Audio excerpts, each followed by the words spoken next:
at nouns, and welcome to the first lesson of employability ESOL provided by the Accelerate Employment Project and the Watch Centre.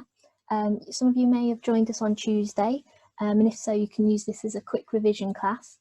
If not, I hope you enjoy the material, and if you have any questions, do feel free to put something in the chat or to drop me an email after the session. Okay, so today our topic is nouns, and our learning objectives for today will be to identify the nouns in a sentence and to know the difference between different types of nouns. So some of you may already know what a noun is, or if not, you can use this as an introduction to the nouns or constructing sentences. Or if you already do know, you can use this as revision to remind yourself. Do feel free to take notes. They might be helpful when later on filling in the worksheets that we've sent you over email. Likewise, if you don't understand anything in the worksheets, this is what they look like. If you don't understand anything, do get in touch with us and we can help you through it. And we might be able to, on WhatsApp, talk you through answering each question and going through each thing if you're not quite sure what they all mean.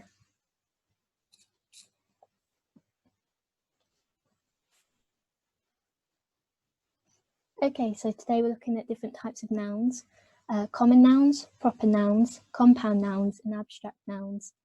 And we're going to look at what each one of these types of nouns means and how you can identify them, and maybe how you could use them in a sentence. So what is a common noun? You might come across this phrase before, or if not, that's okay. Normally most people just know them as nouns, but they're actually broken down into different groups. And the most important of these groups is common nouns. So a common noun is a person, a place, or a thing. And so when you're looking at a sentence, the most important thing when you're looking for a noun to decide and indicate it if it is a noun is to decide, is this word that you're looking at, is it a person, a place, or a thing? And if it is, it's going to be a noun. And if that's like a more generalistic term, then it will most likely be a common noun, because these are the ones you see most frequently. So just remember that while we go through this. A noun is a person, a place, or a thing. Now within the category of person, so you'll see in a common noun we have person. This is broken down into different groups. So we look at people as a common noun, and you can look at a person on their own, an individual. So this could be a term like man, woman, friend, aunt, uncle, sister, brother, yourself, someone else. That's an individual person on their own. Or you can have a group of people or a team. So a group of more than one person counts as like a person noun. And you can also have the name of a person. So names like John, Amira, Anne, Malik, Alexandra. They're all different types of names and would all come under common nouns. And the same goes for the name of a job. So nurse, doctor, builder. They're all different types of common nouns that you will see regularly. Oops. Then next in this is you have places. So places are another part of common nouns. So you'll have the house or the home, a domestic location. These are all common nouns. And you'll also have workplaces. So schools, hospitals, churches, salons, they're all community centres. They're all different types of workplaces and are also nouns. And then you have rooms within houses and workplaces. So in a house, you'll have the bedroom, you'll have bathroom, you'll have living room. In a workplace, you could have a staff room, a meeting room, a storeroom. These are all different types of rooms and locations, and all these different terms are all common nouns. And then we have common nouns, which are things. So things can be a variety of objects. You can have books, suitcases, laptops, a bus. They're like anything small. So You could have something small like a pen, a book, a paper, notebook, a calculator. And then you can have more medium-sized things like a suitcase, a laptop, a desk, a wheelchair you could have. And then you have larger things like a bus, a train, a plane, a bridge. So these all count as objects and they're all nouns. So if you were to ever see one of these words in a sentence, you will know that these are nouns, and their particular group is that they are a common noun because they are all commonly found in sentences. Next, we have our next group, which is proper nouns. Now, proper nouns are the name of a particular place, person or thing, and they always start with a capital letter. So a really easy way to identify a proper noun is, do they have a capital letter at the start? And if they do, chances are it is. So it can be a particular person. So we've got Queen Victoria, or you could have Queen Elizabeth or Prime Minister, so or President. So these are all particular proper nouns of a particular person. And the same goes for a place. If there's a particular place you're talking about, so Paris, Coventry, London, the Watch Centre, these are all particular places and all proper nouns because they are the name of a place. And the same goes for a product or a company. So iPhone would be a product, or a company might be Microsoft, or Apple would be the company. Because this is a particular thing, it would have a capital letter and be a proper noun. And then our next group is compound nouns. Now, compound nouns are so called because they combined two different nouns together to make one word. So if you notice these pictures we have all around this slide. So we'll start here. We have an aeroplane. It's two words joined together. So you've got aero and plane, which create aeroplane. The same goes for football. You have foot and ball, and this makes a word football. Then you have the word haircut. You have hair and cut. This makes haircut. You have notebook, which is note and book and makes notebook. You have news and paper, which is newspaper. You have black and board, which makes blackboard. You have grandparent, which can make grand, and parent makes grandparent. The same could go for grandmother, grandfather, grandma, granddad. These are all two nouns combined together to make one word. We'll look at how that is done in this next slide. So this is how it happens. You've got two nouns. You've got the noun foot and the noun ball. These are both nouns on their own, but when you add them together, you get one word, football, which is a compound noun, because we have two nouns put together to make one noun. So next time you look at a sentence, you might see a word, and if you see there's two different words within this noun, you can tell that is a compound noun. Here's two more examples. So we have hair and cut, and that gives us haircut. And the same can go for news and paper, and we get newspaper. So these are just a really simple way to identify compound nouns, and they're quite frequent in sentences, so you'll probably see them quite a lot if you start looking for them. And they're also a really good way to learn spelling. So if you know the compound noun, haircut, you can then split it into two words and spell each of the other word from this one word. Okay, and next we have abstract nouns. Now, abstract nouns are something you can't hear, you can't see, you can't feel, and you can't smell.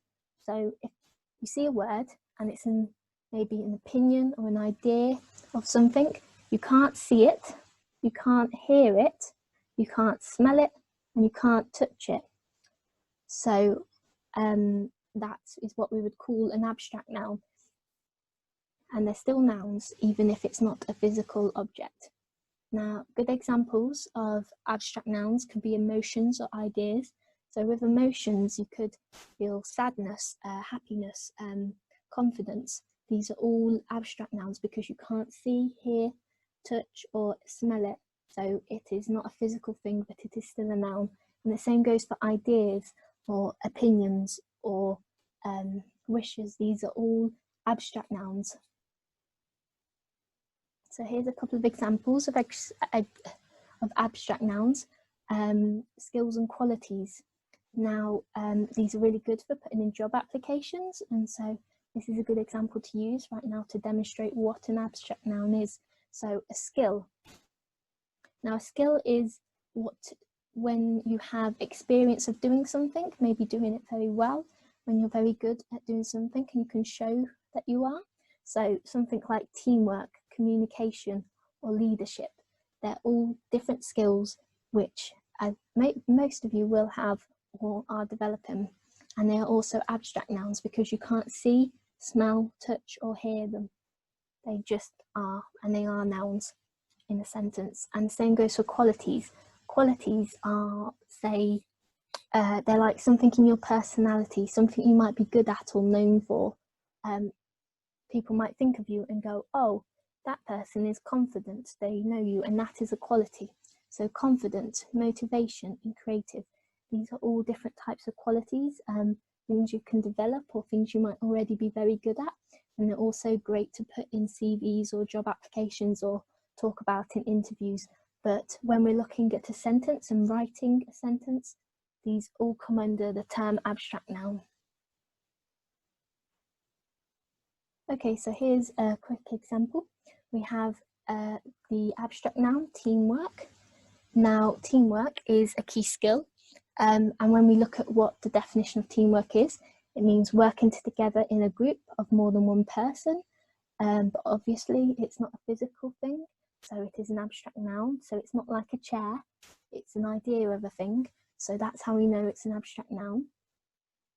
The same goes for communication and leadership. These are both abstract nouns. Communication can mean talking to people. So if you were to use it in a sentence, you might say, I am attending ESOL classes to improve my communication skills. That's something really positive to put in job applications or volunteer applications, or just to, when thinking about your own skills, something you might be good at or be developing. And it's also an abstract noun because you can't see communication skills, you can't, well, you can hear them, but not as an object. You can't touch it, you can't smell it. So that's how we know it's an abstract noun. And then the same goes for leadership. When you're a leader, you're a role model, you're good at delegating tasks and helping a group of people and showing them the way to do something. You might often do this at work where you're leading a team on particular tasks, but both leadership and communication skills are both key skills and really important things to think about and develop and know how to spell and identify, and of course they are abstract nouns.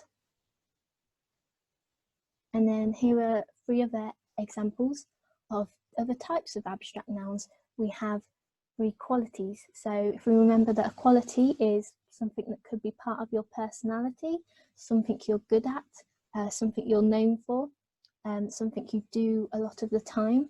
So if you're confident, you're good at talking to people, you're good at leading maybe a group, you can give a presentation, you talk with clarity, and you can speak very clearly and people listen to you.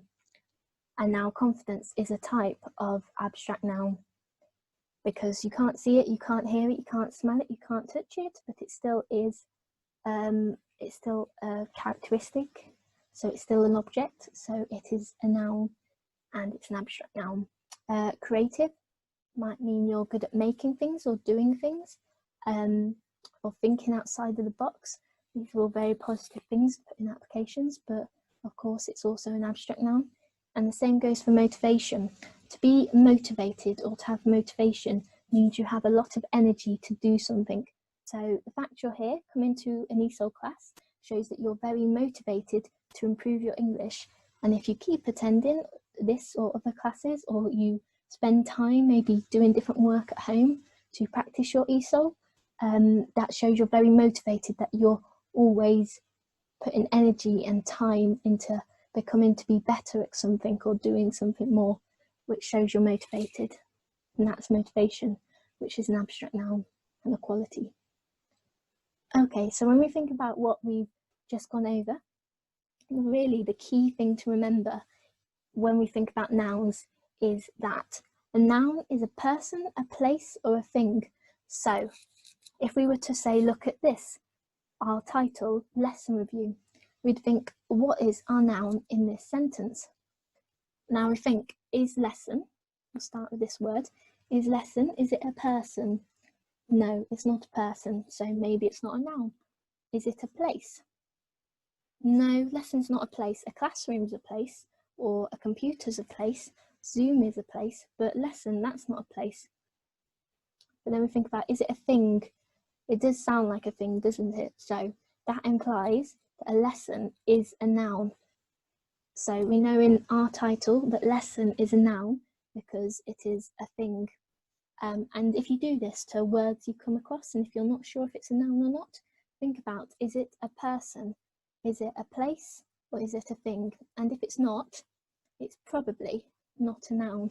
It'd be some other type of word, and we'll look at the other types of words in later lessons, but today we're just focusing on nouns. So if you just remember that and make sure you've got it written down somewhere, that a person, a place, or a thing is a noun, that will help you fill out the worksheets later when you're working on this at home. Okay, so if we think about what we've looked at today, do we know the different types of nouns? So we've gone through common nouns, yes. So if we remember, common noun is a person, a place, or a thing. And then a proper noun, remember that's a particular person, a place, or a thing. So if you think about Queen Victoria, or London, or Paris, or an iPhone, that's a proper thing, proper noun. And then compound nouns, if we remember, that's when two nouns are put together. So football, foot, and ball becomes a noun. And then abstract nouns. So abstract nouns are the ideas of something. So you can't see it, you can't hear it, you can't touch it, you can't smell it. So we know we have looked at those. So now we know the different types of nouns. So what next? Thanks for joining this quick lesson today. We don't have a lot of time because it's on Zoom, but we won't have time to run through a few examples. But if you do have any questions about the worksheets, do get in touch with me, or drop me an email or phone at the centre, and we can have a phone call if you have any questions. But if you look in the emails I've sent you a lesson checklist, which looks like this. So when you attend one of our sessions on Zoom, you can keep track of each different topic you've looked at. So today we've done nouns, so you can tick off that we've done nouns today. And next week we will be looking at verbs. So on Tuesday at 11 o'clock, we will be looking at verbs. I'll send you an email reminder as well and the link. But if you'd like to join us to find out more about verbs, do come along. And then each week we'll look at a different topic and you'll be able to tick off each one you've done and keep track of. And we've been sending you worksheets which look like this in the emails. And if you're on the Accelerate project, so if you talk to me or Shada a lot and you're on a project with us, we'll be able to send you an ESOL booklet with all the different worksheets for all the different lessons through the post, and they'll be sent out I think next week, so you'll get them really soon, but we'll still send you an electronic copy on email as well. But you can work through these worksheets at home, and so just looking at the different topics we've looked at today. So we've got, just get my pen. So we've got common nouns, and proper nouns, and compound nouns, and abstract nouns. So we've got exercises on all the different things to try and put in practice, and we've also got a vocabulary sheet which can be really useful. So we've got the different types of nouns, but we've also got some of the words we've looked at, and a lot of this is to do with employment and how to get a job, and you can use these in job applications or different types of jobs. So all words you need to really know how to recognise them, how to spell them, So if you do spelling tests at home, maybe practice spelling these words. Now our keywords, these are really important for job applications. You've got communication, you've got information, you've got skills, qualities, knowledge, trust, integrity and confidence. These are all really great things to put in applications or CVs or talk about in interviews. If you can say how you've got one of these skills or qualities, that's a really positive and good thing to do. We've got different types of jobs, so doctor, teacher, taxi driver, receptionist, shopkeeper. So also other really good things to be able to spell and recognise. And of course, these are all nouns. So if you see them again, you'll know that they're nouns. And then we've got objects, computer, email, whiteboard, CV, Microsoft. Well, we've got CV triced, that's a mistake. Notebook, newspaper, newsletter. So these are all different types of nouns and just really good spellings to be able to do. We've got workplaces, so we've got library and shop. So they're all really good things to be able to spell and recognise, and they're all different types of nouns. If you're not sure what any of these words mean, do look them up in the dictionary. You can find dictionaries online or in the library, but it's a really good way to practice your spelling. And if you need any help with these worksheets, do get in touch with me and I can see what I can do. Okay, so thanks for joining, guys. We've only got a couple of minutes of this left, so I'll finish in a minute.